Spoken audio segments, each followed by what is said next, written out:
Praise lord అందరికీ. వాక్య ధ్యానంలోనికి వెళ్దాం. 7వ కీర్తన, సామ్స్ 7. యెహోవా నా దేవా, నేను నీ శరణు జొచ్చి ఉన్నాను. నన్ను తరుము వారి చేతుల నుండి నన్ను తప్పించాను. నన్ను తప్పించువాడు ఎవడను లేకపోగా వారు సింహము వలె ముక్కలుగా చీల్చి వేయకుండా నన్ను తప్పించు.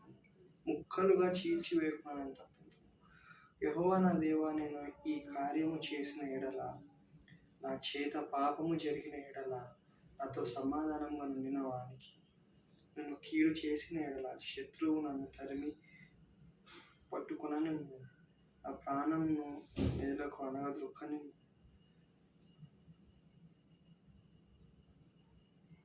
నా అతిశయాస్పదమును వంటి పాలు చేయనిమ్ము. నిర్ణీతముగా నన్ను బాధించు వారిని నేను సంరక్షించుతుంది కదా. యెహోవా కోపము తెచ్చుకొని లెమ్ము, నా విరోధుల ఆగ్రహము అణచుటకై లెమ్ము.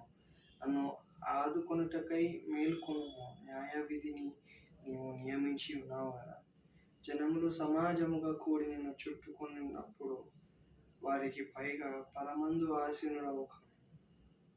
యెహోవా జనములకు తీర్పు తీర్చువాడు. యెహోవా నీతిని బట్టియు నా యథార్థను బట్టియు నా విషయంలో నాకు న్యాయము తీర్చు. హృదయములను అంతరింద్రములను పరిశీలించు నీతిగల దేవా, దుష్టుల చెడుతనము మాన్పు. నీతిగల వారిని స్థిరపరచు. యథార్థ హృదయములను రక్షించు దేవుడే నా కేడము. ఇక్కడ మనం చూసుకున్న ఎడల ఈ కీర్తనలో, దేవా కనికరించు, కృపచూపు, నా పైన పగవారు లేచిన ఎడల నన్ను రక్షించు. నన్ను ముక్కలుగా చేయకముందే, సింహము వల్ల నన్ను ముక్కలుగా చేయకముందే నన్ను రక్షింపు. దేవా, నీవు హృదయ పరిశీలి, యథార్థవంతులను స్థిరపరచు, దుష్టులను అనగదొక్కు.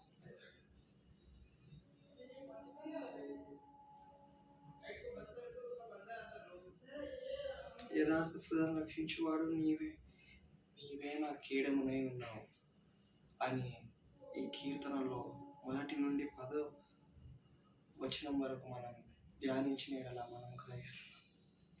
ఈ నిమిషాన మనము పడిపోయిన స్థితిలో ఉండొచ్చు. ఈ నిమిషాన మనము ఎటు చూసిన ఇబ్బందులు, పరిస్థితులను మునిగిపోయి దేవా కనికరింపు అని ప్రార్థన చేస్తూ ఉండొచ్చు. కానీ దేవుడు ఏమంటున్నాడంటే, దేవుడు ఇక్కడ కీర్తనలో, దావీదు రాసిన కీర్తనలో మనకి ఏమని లెక్కింపజేసి, దేవుడు హృదయ అంతరింద్రములను పరిశీలించువాడు. హృదయ అంతరింద్రములను పరిశీలించువాడు అంటే మనకున్న ఈ ప్రతి ఒక్క పరిస్థితిలో మనం ఎలా ఉన్నాము, మనం దేవుని ద్వేషిస్తున్నామా, దేవుణ్ణి దూషిస్తున్నామా, లేదా దేవాను నాకు చేసిన మేలు ఎన్నో ఉన్నాయని చెప్పి దేవుని స్తుతిస్తున్నామా, దేవుని ఆరాధిస్తున్నామా. మన విశ్వాసాన్ని, మనకున్న నిబ్బరాన్ని కోల్పోతున్నామా, లేకపోతే విసుగు అనే తత్వాన్ని మన మనసులో మనం నిర్మూలించుకుంటున్నామా అని చెప్పేసి పరిశీలించుకోవాలి మనం ఈ నిమిషం.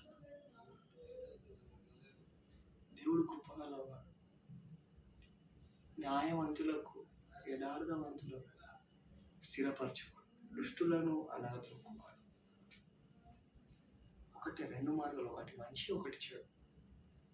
చెడుకి చెడువే, ఏదైతే విత్తుతావో అదే కోస్తావని అన్నది. చెడుకి చెడువే కోస్తాము, మంచికి మంచిగా కోస్తామని ఈ కీర్తనలో మనకి తెలియజేస్తుంది. ఈ నిమిషాన మనం మన హృదయాన్ని పరిశీలించుకోవాలి.